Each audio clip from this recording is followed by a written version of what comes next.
세상 보는 남녀 이어가겠습니다. 시장 이슈와 종목 얘기를 나눠보는 시간이고요. 매일경제TV 이창원 연구원과 오늘도 함께할게요. 안녕하세요. 네, 안녕하십니까. 이창원입니다. 네, 오늘도 이제 10월도 얼마 남지 않았어요. 어제 저녁에 잠깐 나가서 온도를 보니까 거의 10도밖에 안 되더라고요. 그만큼 이제는 거의 초겨울인 것 같습니다. 지금 10월이 얼마 남지 않은 상황에서 과연 우리가 지금 어디에 포커싱을 잡아야 될지 상당히 많이 우리 또 시청자분들 고민이실 겁니다. 그 이유는 최근에 바이오주가 바닥권에서 급등이 나온 이유로 또 굉장히 심한 변동성을 보이고 있고요. 시장에서 보면은 주도주라고 할 만한 게 크게 없습니다. 그리고 지수도 좀 지지부진한 이런 상황에서 과연 어떤 종목을 투자해야 될까? 이제 우리 그 2019년도 10월 달 다 가면 11월, 12월 두 달밖에 남지 않지 않았습니까? 그래서 올해 또 수익률을 극대화하려고 하시는 분들은 많이 조급하실 텐데요. 그런 관점에서 오늘도 좀 종목과 이제 관련 좀 이슈들을 준비를 해봤습니다. 자, 오늘 또 시장에서 좀 한창이라고 해야 될까요? 이제 막 뜨고 있는 관련 테마 한번 보도록 하겠습니다. 네, 알겠습니다. 어떤 이슈 얘기를 해주실지 이슈 먼저 공개를 할게요. 네, 한번 보면서 말씀드려볼게요. 자, 오늘의 관심 이슈는 바로 그 금요일이었죠. 금요일부터 좀 가장 주식시장에서 핫하게 떠오르고 있는 이슈입니다. 바로 구글의 양자 컴퓨터 기술 개발 중이라는 이슈입니다. 이게 한때 나사 쪽에서 먼저 공개가 됐었는데 근데 이게 갑자기 삭제가 됐었어요. 그런데 이번에 논문이 그대로 다시 공개가 되면서 많은 그 이슈가 펼쳐지고 있는 그런 상황입니다. 자, 다음 내용 보면서 좀 말씀을 드려보죠. 구글의 양자 컴퓨터. 자, 이거는 그 슈퍼컴퓨터로 1만 년의 연산이 가능하다. 그런데 이번에 그 구글에서 개발 중인 양자 컴퓨터로는 슈퍼컴퓨터로 1만 년의 계산이 가능한 거를 단 3분 만에 풀 수 있다라는 게 구글 측의 주장입니다.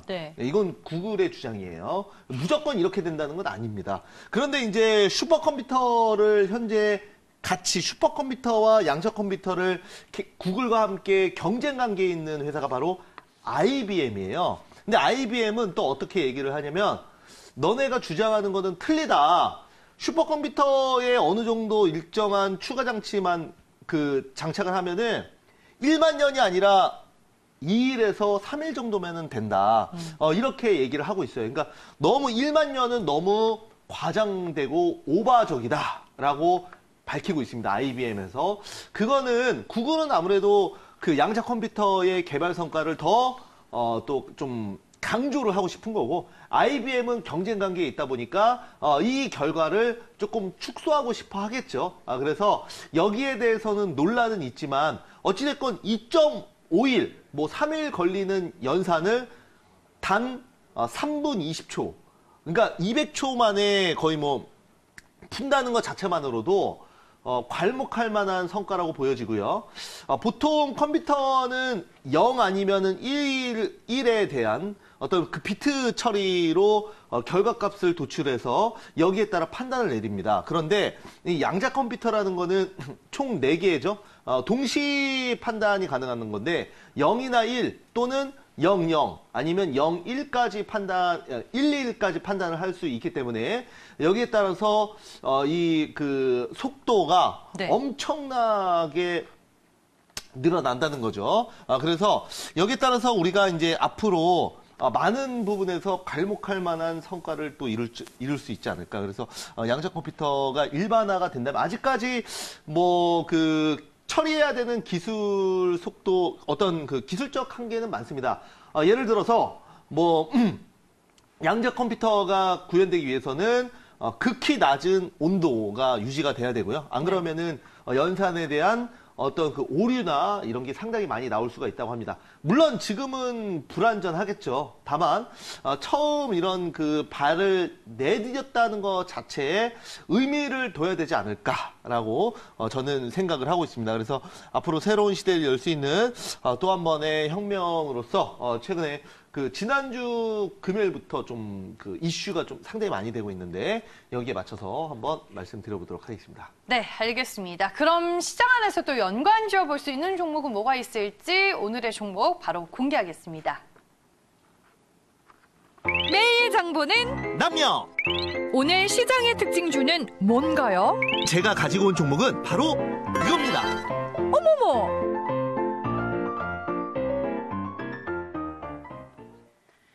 지금 많은 기업들이 양자 통신 사업의 신성장 동력으로 삼고 있는데요. 오늘 이제 시장 특징주 개념으로 우리로라는 종목을 꼽아주셨네요. 네, 맞습니다. 네. 자, 우리나라에서 양자 컴퓨터 관련해서 가장 기술적인 접근성으로 본다면 네. 단연 삼성전자죠. 네, 단연 삼성전자입니다. 이거는 삼성전자는 뭐 비메모리, 반도체, 뭐 양자 컴퓨터, IT의 어떤 테마에서도 중심에 있는 게 사실입니다.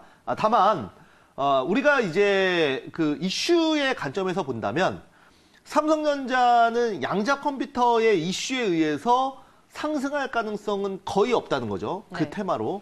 그러면 우리가 삼성전자 그 자체만으로 본다면 가장 이 양자 컴퓨터에 근접한 회사지만 삼성전자를 제외하고 투자의 관점에서는 제외하고 추가적으로 어떤 그 수익의 관점에서만 본다면 지금 현재 우리 그 증시에 상장되어 있는 종목 중에 우리로 그리고 코이버 그리고 우리넷 정도가 바로 양자 컴퓨터 이슈가 나올 때마다 앞으로 급등이나 상승이 나와줄 수 있는 그런 종목이 아닐까라고 말씀을 드려보도록 하겠고요. 그 중에서 현재 그 우리로 실제로 양자 암호화 관련해서 특허 이슈도 좀 있는 종목을 한번 오늘 그 보도록 하겠습니다. 나머지 종목도 같이 볼 건데요. 네. 자, 한번 차트 포인트 보면서 그러면 말씀드려볼게요. 8월에는 바닥 주가 박스권 흐름으로 지속적으로 좀 바닥 흐름을 보이다가 전거래일에 대량 거래량을 수반한 급등세를 보였는데요. 네. 전거래일이라고 하면은 지난주 금요일이겠죠. 자, 그러면 차트 흐름 한번 보도록 하겠습니다. 네, 주가 18% 급등으로 끝났죠. 네, 맞습니다. 네. 그나마 다른 종목들보다 덜 오른 거예요. 왜냐면 이 종목이 바로 우리로라는 회사인데요. 조금 더 멀리 볼까요? 좀 멀리 보시면은, 자, 자, 보시면은, 지금 바닥권에서 이슈가 붙으면서, 대량 거래량을 수반한, 급등세가 나온 종목이, 바로, 우리로라는 종목이고요. 자, 그리고 상한가를 간 종목도 있습니다. 바로, 우리넷이라는 종목인데, 한번 보도록 할게요. 자, 우리넷. 자세히 보면은, 상한가를 가 있죠? 자, 상한가. 위에가 좀 잘렸는데요. 위에가 좀 잘렸는데, 지금 이게 상한가를 가 있는 겁니다. 그래서, 위에는 보이지가 않지만, 자, 아무튼, 지금 그 우리넷이 대장이겠죠? 왜냐면 그만큼 강하니까, 대장이니까 또 상한가를 갔을 때고 수급도 좋으니까. 그 다음에 이제 코이버라는 종목도 보겠습니다. 코이버라는 종목도 보면은, 전 거래일에 비슷한 흐름을 보였습니다. 자, 그리고 시간에서도 지금 거의 뭐 3%에서 약 7%가량의 추가 급등세가 나오는데요.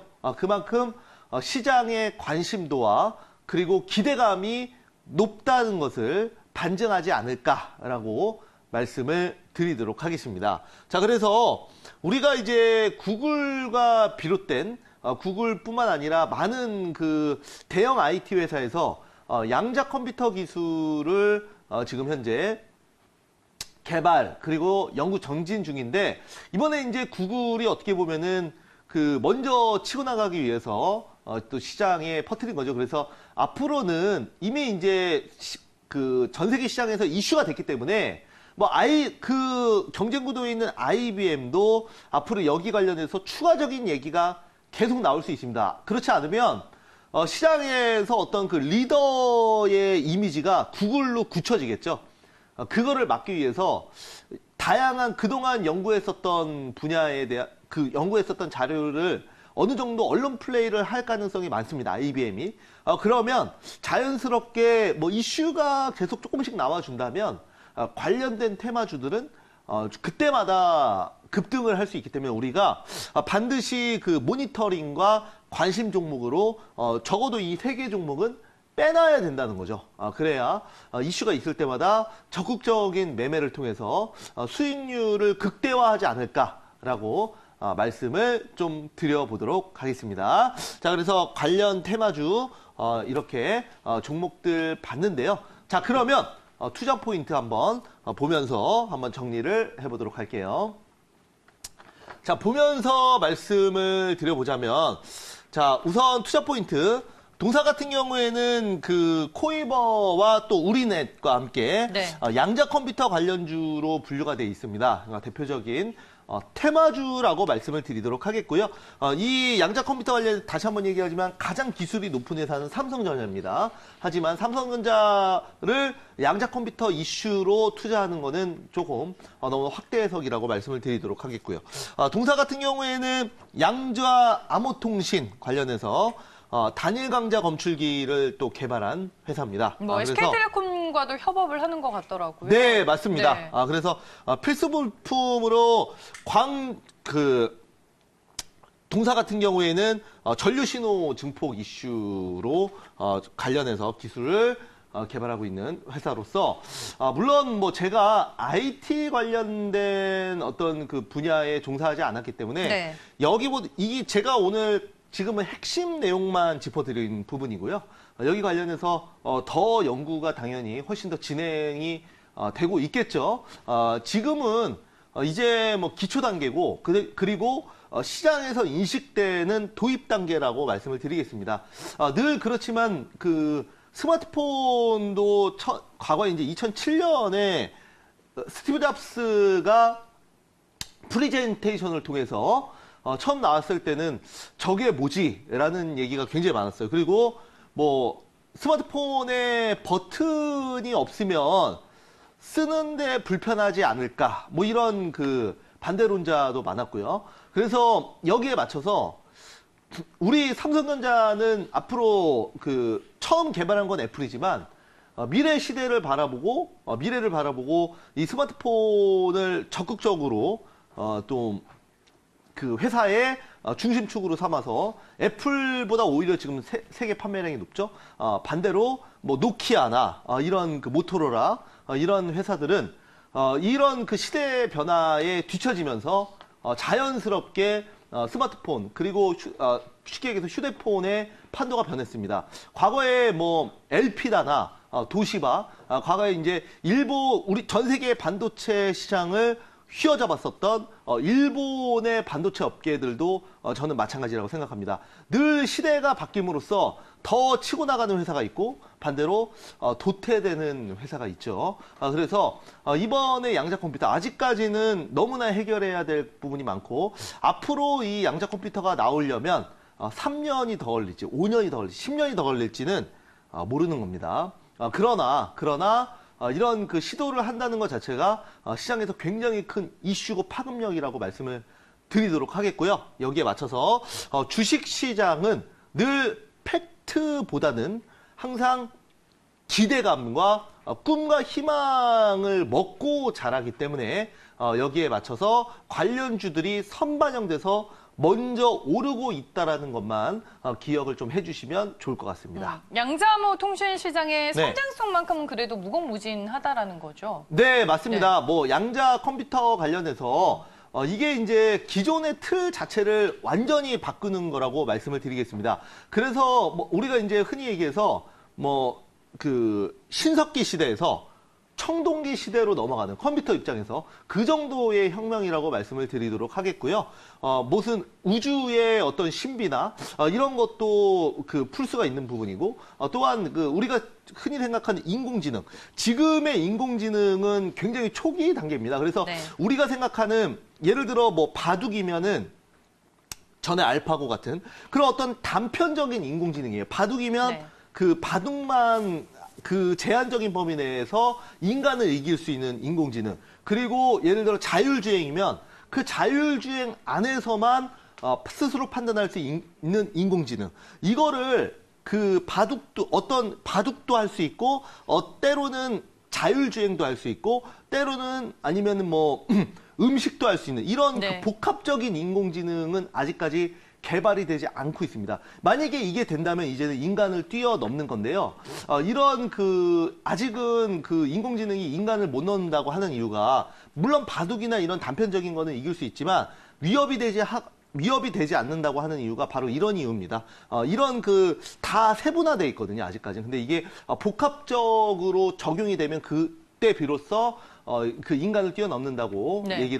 말씀을 드릴 수 있는데 이런 그 양자 컴퓨터의 그 개발 도입은 이런 그 복합적인 인공지능의 어떤 시발점이 될 수도 있는 부분이죠. 그래서 아직까지 우리가 네. 실생활에서 막 와닿는 분야는 아니잖아요. 영화 마블을 통해서만 좀 확인될 수 있는 네네. 그런 것들이기 때문에 하지만 맞습니다. 뭐 관련 업계 내에서는 이제 각국의 조기 상용화까지 지금 전망을 하고 있다는 네, 거니까. 뭐 특히 뭐 중국 네. 같은 경우에도 굉장히 좀 활발하게 움직이고 있다라고 말씀드리도록 하겠고요. 뭐 시간 관계상 다 말씀드릴 수 없지만 제가 잠깐만 말씀드리면 네. 이 양자 컴퓨터로 인해서 흔히 이제 그 우리가 암호화폐라고 하죠.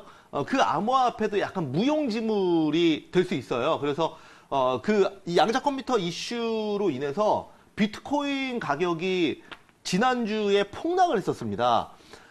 우리가 흔히 그 그러니까 여기에는 이제 그리고 나서 또 급등을 했어요. 시진핑 국가주석이 암호화폐를 또 키운다고 해서. 블록체인 기술. 네, 그래서 네. 여기 관련해서 이제 보면은 그 약간 음모론적인 부분일 수 있는데 그동안 이제 중국이 암호화폐 관련해서 전 세계에서 가장 큰 채굴 공장들을 많이 갖고 있었거든요. 그래서 한때는 기축통화인 달러를 무너뜨리기 위해서 중국이 암호화폐를 키운다는 얘기도 굉장히 많았습니다. 그런데 이 양자 컴퓨터를 개발하는 것 자체가 어떤 그 중국의 야욕을 꺾어버리는 걸 수 있죠. 그래서 그런 거를 중국도 굉장히 양자 컴퓨터 이슈로 비트코인 가격이 폭락해서 당황했을 수도 있어요. 왜냐하면 그 눈에 보이지 않게 계속 그 비트코인의 어떤 그 기술이나 아니면 자산을 축적해놨을 수 있거든요. 그런데 이게 갑자기 폭락을 하는 바람에 당황했을 수도 있고 그런 관점에서 반등을 시키기 위해서 시진핑 국가주석이 우리 비트코인을 그 국가 전략으로 키우겠다라고 또 그 의도성 멘트를 저는 며칠 전에 했다고 봐요. 그래서 또 갑자기 하루 만에 40% 가까이 급등했다가 또 뭐 윗꼬리가 달렸는데 아무튼 이런 그 여러 가지 눈에 보이지 않는 그런 그 시대의 어떤 그 이슈도 있는 것 같습니다. 그래서 자세한 얘기는 제가 이제 뭐 시간 관계상 더 해드릴 수가 없고요. 네. 이따가 5시 무료 방송에서 조금 더 말씀드리도록 하겠습니다. 네, 알겠습니다. 오늘 이제 저희가 의리로라는 종목을 네. 만나봤습니다. 추천주가 아니라 시장 특징주 개념으로 살펴봤고요. 시장 상황에 따라 종목 변동성이 커질 수 있다는 점은 꼭 유념하시길 바라겠습니다.